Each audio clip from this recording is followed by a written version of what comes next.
আমরা যখনই তাদেরকে বললাম যে আপনারা এই আমাদের কাছে মনে হচ্ছে যে আপনারা কাইন্ডলি এই সেফটি ট্যাঙ্কি বা সুয়ারেজ লাইনটা একটু ভাঙার ব্যবস্থা করেন, তারা সেটাই কিন্তু সাথে সাথে করেছেন।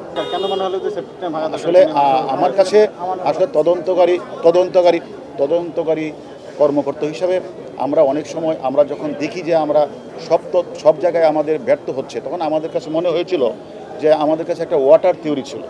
আমাদের যে 3 জন আসামি তার মধ্যে একজন আমাকে বলেছিল, আমাদের তদন্ত টিমকে, যে রাতের বেলা পানির শব্দ শুনতে পেয়েছিল। আমরা ওই ওয়াটার থিওরি পানির শব্দ শুনতে পেয়েছিল, তাহলে তারা ঘন ঘন ফ্লাশ করেছে। তাই ঘন ঘন ফ্লাশ করে তারা কী ফ্লাশ করতে পারে, সেই তথ্য মোটিভের ভিত্তিতে আমরা তখন বললাম যে যেহেতু ওয়াটার থিওরি থেকেই আমরা তখন বললাম যে মানে আমাদের যে সুয়ারেজ লাইন এবং পানির ট্যাঙ্কিটা যদি একটু যদি যখন যদি মানে ভাঙ্গা হয়, তাহলে হয়তোবা আলামতের কিছু অংশ পাওয়া যেতে পারে। সেই প্রেক্ষিতে তারা কিন্তু সেটা করেছে এবং ইন্ডিয়ান পুলিশ বলার সাথে তারা করেছে এবং আপনারা জানেন অনেকাংশেই আলামত উদ্ধার হয়েছে। যেহেতু মার্ডার মামলাটা রুজু হয়েছে, তারা এটাকে ডিএনএ টেস্ট এবং ফরেন্সিক রিপোর্ট তারাই করবে। যে আমরা যে কাজের জন্য গিয়েছি, আমরা সেখানে আমাদের মূল কাজই ছিল যে ক্রস এক্সামাইন, আমাদের মূল যে ঘাতক যা বলেছে সেটা এক্সামাইন করা।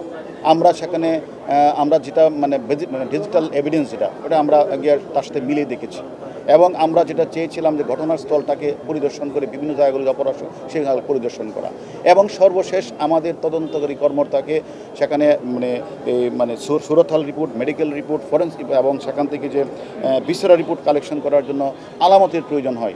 এটা আমাদের মূল চ্যালেঞ্জ ছিল। আমরা সেখানে গিয়ে আমরা ইন্ডিয়ান পুলিশের সাথে সিআইডিকে আমরা বিভিন্ন জায়গায় তাদের সাথে অভিযান পরিচালনা করেছি এবং সর্বশেষ আমরা তাদেরকে আলামতের জন্য আমরা সুয়ারেজ লাইন এবং পানি সেফটি ট্যাঙ্কিকে আমরা পরীক্ষা করতে বলেছিলাম, সেটা করেছে এবং উদ্ধারও হয়েছে।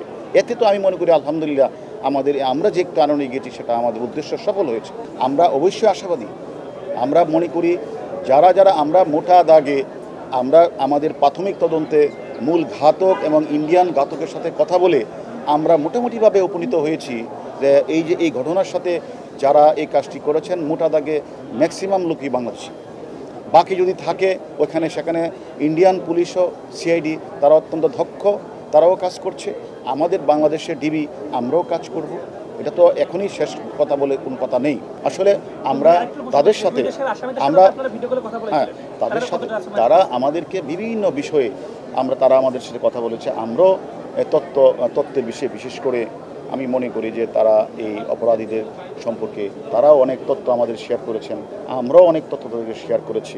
আমরা মনে করি এক্ষেত্রে আমাদের অনেক বড় অর্জন যে আমরা কলকাতা সিআইডি, বিশেষ করে কলকাতার কমিশনার মহোদয়, আইবির যে ইন্সপেক্টর জেনারেল, এসটিএফ, সকলের সাথে আমরা আলাদা আলাদা মিটিং করেছি এবং এই বাংলাদেশের সাথে ইন্ডিয়ার বিষয়গুলি নিয়ে, অপরাধের বিষয় নিয়ে আমরা কিন্তু অনেক আলোচনায় করেছি। আমি মনে করি আমরা অনেক তথ্যপত্র পেয়েছি। এটা তদন্তের স্বার্থে এই মুহূর্তে না বলে আমরা পরবর্তী পর্যায়ে জানাবো।